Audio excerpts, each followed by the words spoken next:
राधे राधे। चलिए स्टार्ट करते हैं विज्ञान क्लास 7 का और चैप्टर 3 है ऊष्मा ना। ऊष्मा पढ़ लिए हैं। ऊष्मा क्या है देखो, अभी हम लोग समझ लेते हैं, बाद में इसके क्वेश्चन आंसर नीचे लिख लेना है ना। आधा घंटा पहले पढ़ लेते हैं। बुक पढ़ा दिए हैं, बुक अपलोड भी कर दिए, देख लेना।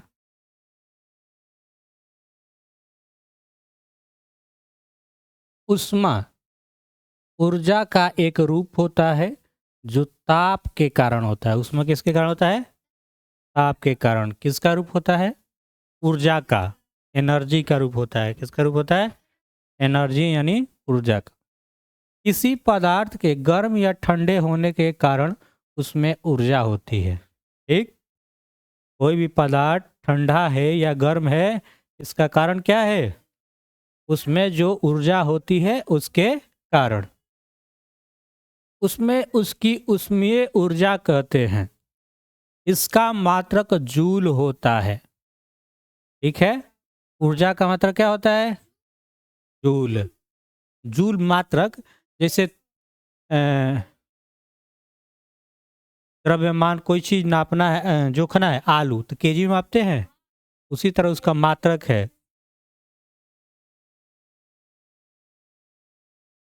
क्या दिक्कत है? और इसे कैलोरी में भी व्यक्त किया जाता है, यानी ऊर्जा का, या ऊर्जा का मात्रक एक और है क्या? कैलोरी ना। क्या चीज? कैलोरी।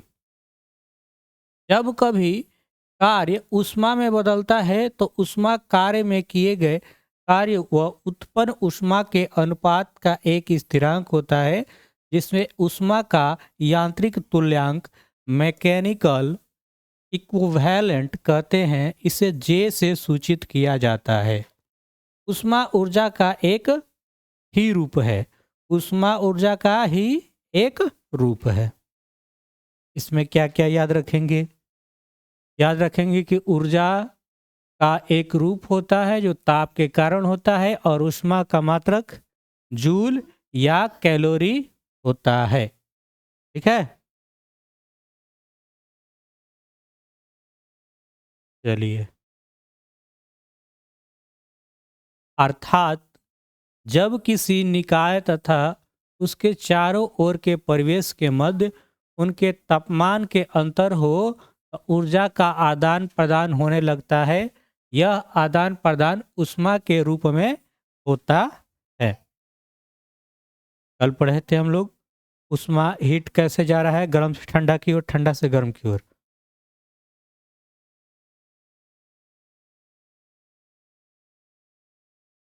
चलो वहां से हटो, उठो, उधर जाओ, पीछे बैठो, तो हटो वहां से, हटो जल्दी। चलो इसके पीछे हटाओ उधर, बहुत बतिया रहा है।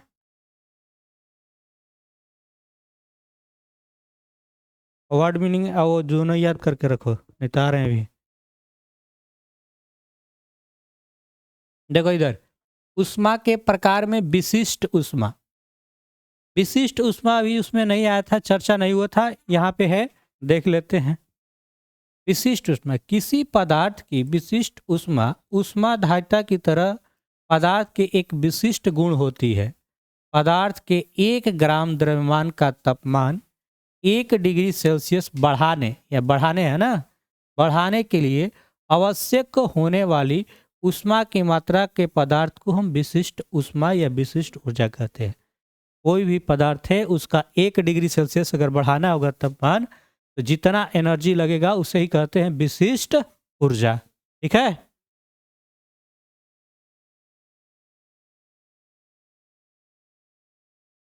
विशिष्ट ऊष्मा को एस द्वारा प्रदर्शित किया जाता है।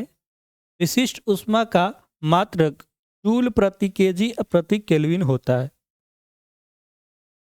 मोलर विशिष्ट ऊष्मा पदार्थ का प्रकृति तथा ताप पर निर्भर करता है। इसका मात्रक जूल प्रति केजी पर केल। पदार्थ के मात्रक मोल से मोलर है। आगे पढ़ोगे, आगे कक्षा मिलेगा। गैस की विशिष्ट ऊष्मा नियत आयतन व नियत दाब पर भिन्न होती है। नियत दाब पर मोल विशिष्ट ऊष्मा में गैस के स्थित दाब पर ऊष्मा प्रदान की जाती है। नियत ताप पर विशिष्ट ऊष्मा को सीपी के द्वारा व्यक्त करते हैं।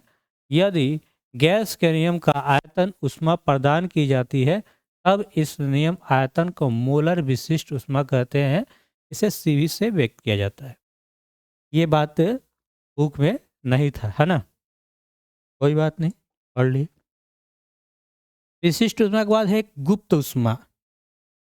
गुप्त ऊष्मा किसी पदार्थ की अवस्था परिवर्तन के दौरान ऊष्मा की मात्रा का प्रति एकांक द्रव्यमान स्थानांतरण उस पदार्थ की गुप्त ऊष्मा कहलाती है। अवस्था परिवर्तन के दौरान पदार्थ के द्वारा ली गई ऊष्मा से पदार्थ के ताप में कोई परिवर्तन नहीं होता है। जब यह ली गई ऊष्मा पदार्थ की अवस्था परिवर्तन के दौरान उपयोग में आती है।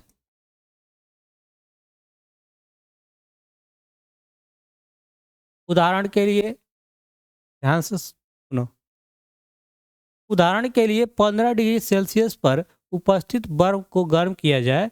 इसके गलनांक बिंदु 0 डिग्री सेल्सियस तक ताप बढ़ता है और उस गलनांक बिंदु पर पहुंचने पर ऊष्मा देने पर ठोस से द्रव अवस्था में परिवर्तन तक कोई वृद्धि नहीं होती है। इस प्रकार की स्थितियों में ऊष्मा की गुप्त ऊष्मा कहलाती है। और गुप्त ऊष्मा का एसआई मात्रक जूल प्रति केजी होता है।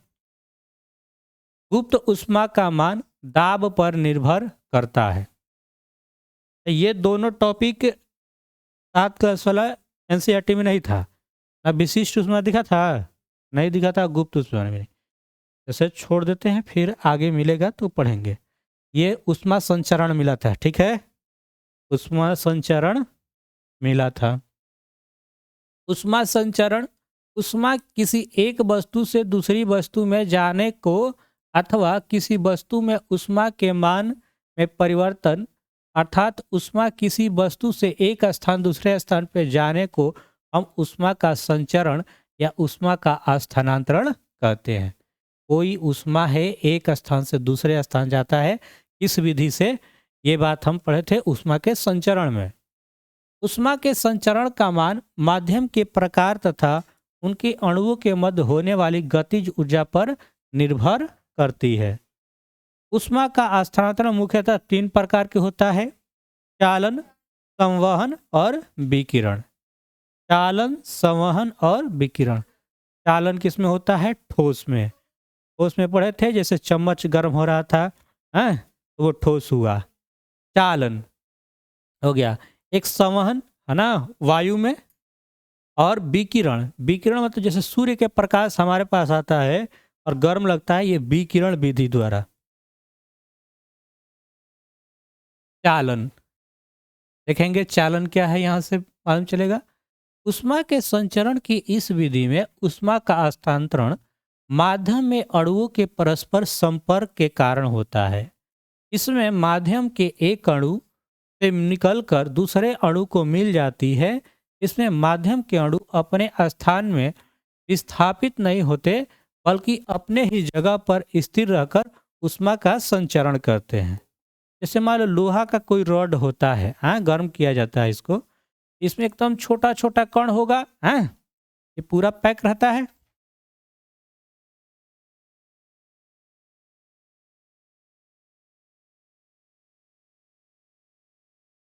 तो ये जब गर्म होता है तो इसके अणु पास पास हैं, धीरे धीरे एक अणु से दूसरे अणु क्या होगा?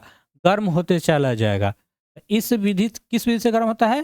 चालन विधि से। ऊष्मा का संचरण चालन विधि के द्वारा केवल ठोसों में होता है, लिखा हुआ है।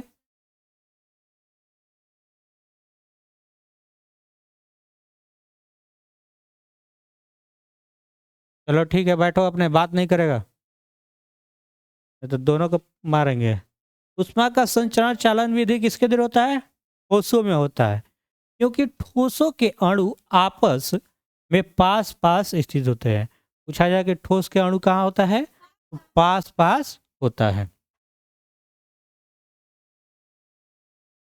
जिससे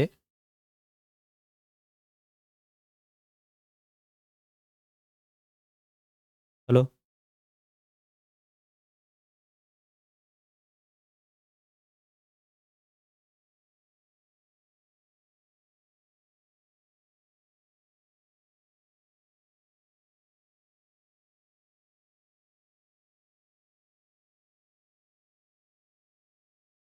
राधे।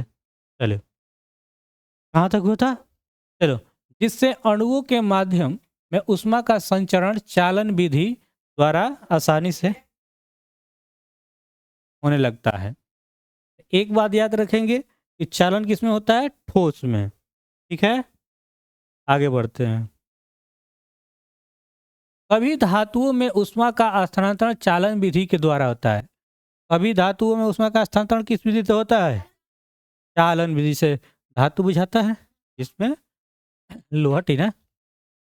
क्योंकि धातुएं ऊष्मा की सुचालक होती हैं। धातुएं क्या होती है? ऊष्मा का सुचालक होती है। ध्यान से सुना, नहीं तो फिर लास्ट में पूछेंगे तो पीटेंगे जहां इधर उधर किया तो।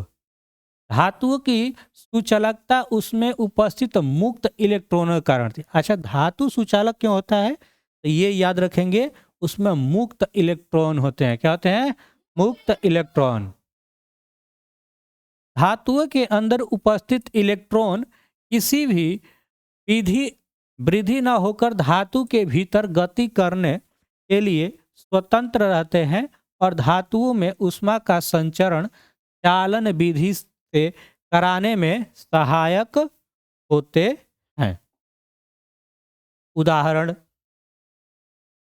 जब हम किसी धातु के क्षण को एक सिरे पकड़कर दूसरे को ऊष्मा देते हैं, गर्म करते हैं, तो कुछ समय बाद दूर वाला सिरा भी गर्म होने लगता है तथा धातु की क्षण अपनी पूरी लंबाई में गर्म होने लगती है। ऐसा होगा ना?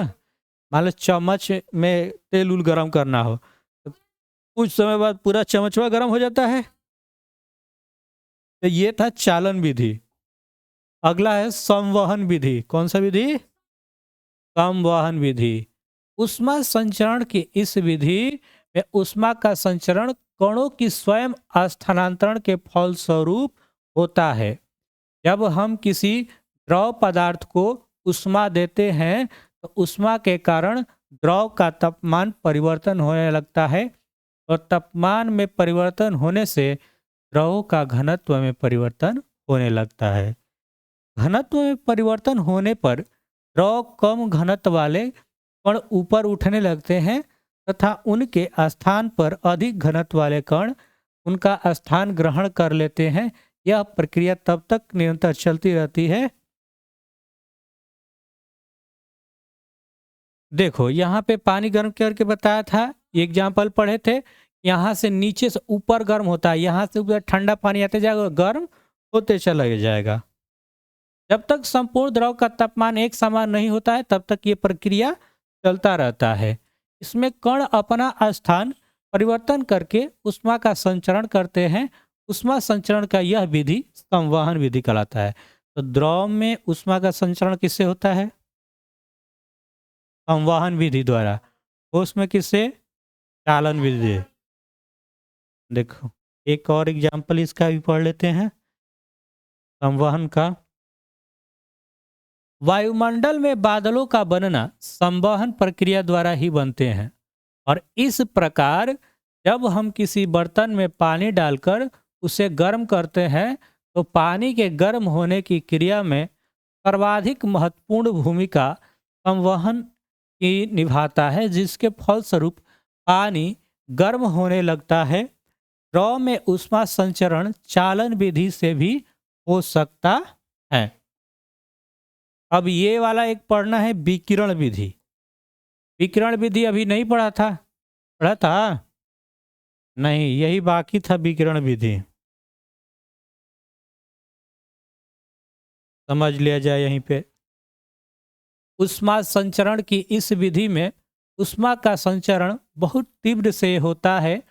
ऊष्मा की इस विधि के माध्यम की आवश्यकता नहीं होती है। इसमें माध्यम की कोई आवश्यकता नहीं होती है प्रत्येक वस्तु हर समय अपने स्वयं के तापमान के कारण सतत रूप से ऊष्मा का उत्सर्जन करती रहती है तथा इसके साथ साथ अपने ऊपर आपतित होने वाली ऊष्मा को अवशोषित करती है।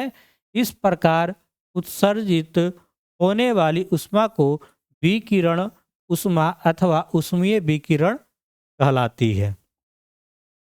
सूर्य से प्रकाश, है ना, सूर्य से जो प्रकाश आता है पृथ्वी पर, सूर्य से पृथ्वी पर प्रकाश ऊष्मीय विकिरण के रूप में ही पहुंचता है। ऑब्जेक्टिव में ऐसा क्वेश्चन पूछता है कि जो सूर्य के प्रकाश है वो पृथ्वी पर किस विधि द्वारा आता है, तो विकिरण विधि, है ना, ऊष्मीय विकिरण या विकिरण विधि द्वारा।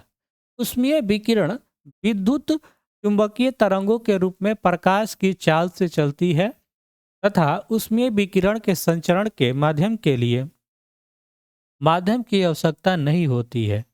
ऊष्मीय विकिरण ऊर्जा किसी पारदर्शी माध्यम से गुजरता है। माध्यम का तापमान अपरिवर्तित रहता है, जबकि यह किसी अपारदर्शी पदार्थ माध्यम से गुजरने पर यह माध्यम के द्वारा अवशोषित कर लिया जाता है तथा माध्यम का तापमान में वृद्धि कर देता है। वस्तु केवल ऊष्मा का उत्सर्जन नहीं बल्कि अपने आसपास उपस्थित अन्य वस्तुओं से उत्सर्जित ऊष्मा अवशोषित भी करती है। अच्छा, आइए इस बात को और देखते हैं। इसमें उदाहरण, जब हम अपने हाथों को आग के पास रखते हैं तो हमें गर्मी का एहसास होता है, जबकि हमारे हाथ आग से काफ़ी दूर होते हैं।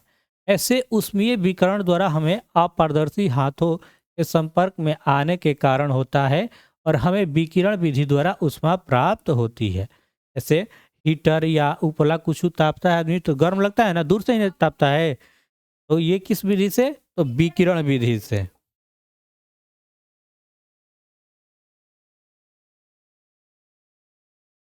किसी वस्तु का उष्णता यानी गर्मी माप ताप कहते हैं। सामान्य भाषा में ताप किसी वस्तु के गर्माहट या ठंडेपन की माप है। ऊष्मा प्रवाह हमेशा उच्च ताप की वस्तु से निम्न ताप की वस्तु की ओर होता है। ताप एक भौतिक राशि है। इसका सीधा संबंध कणों की गतिज ऊर्जा से होता है। जैसे यदि दो पानी के गिलास, एक गिलास दूसरे की तुलना में अधिक गर्म है तो इसका अभिप्राय है कि गर्म गिलास पानी के अणुओं में अधिक गतिज ऊर्जा है। अर्थात यदि वस्तु अन्य वस्तु की तुलना में गर्म है तो इसका तात्पर्य है कि गर्म वस्तु में गतिज ऊर्जा का मान ठंडी की तुलना में अधिक है। इसी अधिक गतिज ऊर्जा के कारण यह वस्तु गर्म महसूस हो रही है। इतना रहने देते हैं, ठीक है। अगला में पढ़ेंगे थर्मामीटर के बारे में। तब तक क्वेश्चन आंसर थोड़ा सा लिख लिया जाए। जैसे